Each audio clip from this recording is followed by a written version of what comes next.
And you popping all that bullshit. Have you seen Jimmy talking about we Gucci boo boo here in the Gucci store? Talking about we Gucci boo boo. The Black King was going fuck Jimmy like Marita Monero.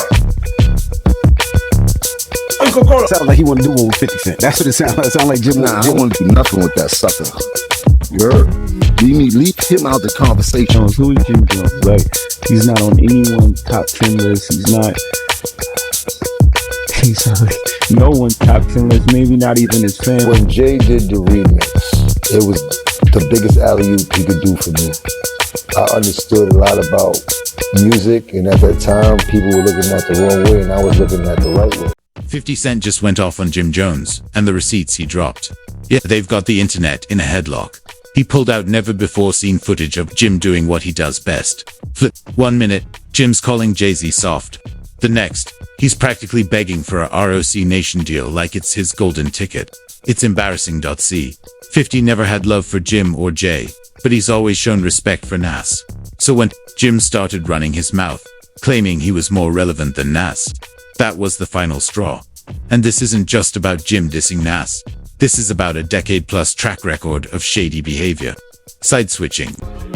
If I told you I was in the Roc Nation office, how would you feel about that? Huh?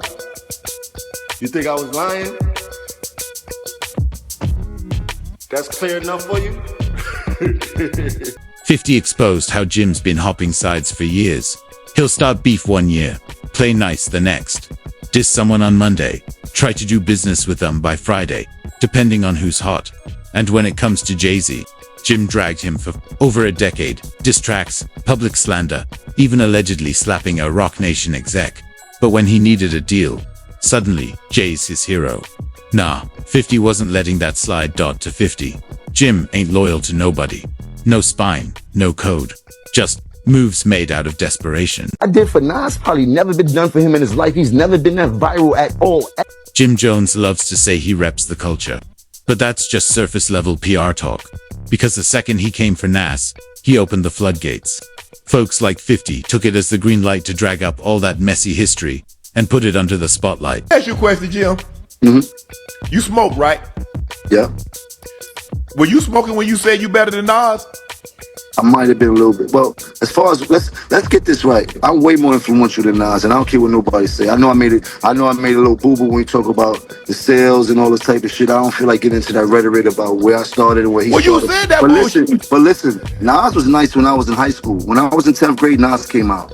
Mm-hmm. Nas was dope. We appreciated him. He had a little bit of run. But Nas always came up second to Jay and DMX and all these other people. Like, ain't no shame in that. There's a lot of mofos came up second to Tom Brady. He never had that type of influence on us, except for his first album. I already told you, I used to want to dress like Nas because he had a lot of fresh clothes that the hustlers used to wear and shit. And we used to see him on TV. He had one of the illest albums of all time. And then in high school when he had the barbecue and shit like that. So I'm a real fan of Nas, but he kind of lost me after the movie Belly and shit like that. Like, I don't. Man, go ahead on with that, Jim. I'm trying to tell you, I'm being honest. You ask me, I'm being a fan. I'm telling you, the movie Belly was fire, but after that, he kind of lost me. I think we was way too much into the game. Remember how this goes. You ever heard of a Kofi list? Let's talk facts. Jim went from trashing Jay-Z to bowing down, and now he's claiming he's better than Nas. That kind of flip-flop energy, that's what 50 Cent can't stand. He's not the type to let fakes slide. Now 50's out here calling Jim Jassie's lapdog, especially after Jim tried to clown a legend like Nas. That post lit up the internet and reminded everybody who Jim Jones really is. A man who moves however the wind blows. Asterisk. Best rapper, or he just started to get whatever you want to narrative you want to paint. You still got to listen to me talking to you right now in 2025. What I did for Nas probably never been done for him in his life. He's never been that viral at all, ever. Ever. He's never been talked about like this ever in his life. Now, has Nas you did the last time he was in some shit like this where people were comparing when him and Jay was beating on him. You heard? If you missed it, Jim even had the nerve to say he could out-rap Nas. He went toe-to-toe with Shannon Sharpe over it, acting like he could run circles around one of the greatest lyricists alive. And when he brought up Jay-Z's name, you already knew 50 was gonna stir the pot. He dug up an old video of Jim Jones inside ROC Nation HQ, smiling, cheesing, like he just hit the jackpot. But the real heat was in 50's caption. Someone asked me if I have more enemies than friends. I thought about it and said, ... Yes, poor me. I'm suffering from success. Hugh, that wasn't shade. That was a straight up power move. Asterisk. If I told you I was in the Rock Nation office, how would you feel about that? Huh? You think I was lying? That's clear enough for you? Talk to me. Let me know your sentiments. You heard? Now some folks might say 50's being petty. But if you know the full history between Jim and Jay, that post hits different. Jim spent 13 years going after Jay, throwing verbal haymakers, disrespecting him on every mic he touched, even allegedly getting into street fights with Jay's crew. But when Jim needed a seat at the table, he did a complete 180. The same guy who once called Jay a fake was now asking for a deal like he was applying for a job. Wild. Asterisk. That's exactly why 50's roasting him now. Jim's jab at Nas wasn't just some rap opinion. It was the match that reignited everything. So how did Jim go from beefing with Jay to begging him for brunch invites? Let's rewind the tape. Asterisk. Back in 2002, Dame Dash brought Cameron and Jim into ROC Afala. Cam was even promised a VP role, but Jay-Z, he never co-signed that. When asked, Cam said, "I can have it, it's mine." Jay responded coldly, "That's not taking effect as of yet. Talk is a little premature." Boom. Tension from the jump. Then Jay did what he does. He slid onto the remix of Cam and Jules's hit, "Oh Boy," and used it to sneak diss Nas. But Cam and Jim weren't pawns. They shut that remix down fast. Cam even deleted Jay's verse completely, saying he wasn't letting anyone use their wave to fight old beefs. That move set off a decade of subliminals and sneak disses. Jim and Cam felt disrespected, and they weren't going to let it slide. From that moment on, Jim turned every mic into a weapon. He called Jay corporate, said he lost touch with the streets, painted Dipset as the real voice of the people, bold, raw, unfiltered, and JP stayed silent. But behind the scenes, ROC Othello was boiling. By 2006, Jim finally had his moment with We Fly High. The track exploded. Ballin was everywhere. That's when Jay made his move. He jumped on the same beat and dropped Brooklyn High. But don't get it twisted, this wasn't a remix.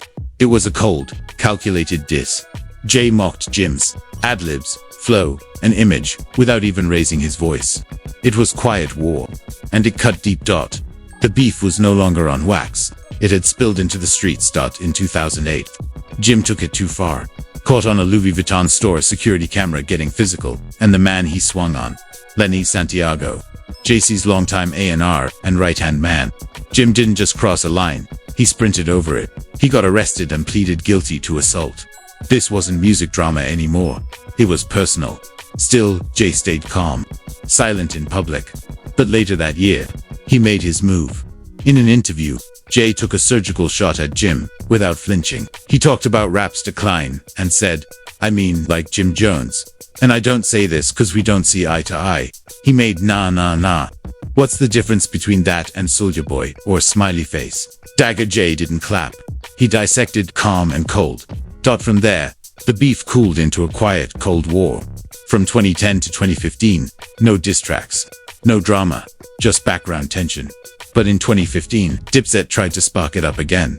They dropped a freestyle over Diddy's Victory beat, slick shots at JROC Nation, even brunch culture. Cam took a veiled jab at Beyonce rapping, "Having money don't make you a real one. Step on the court, you gon' play my game." They were fishing for a response.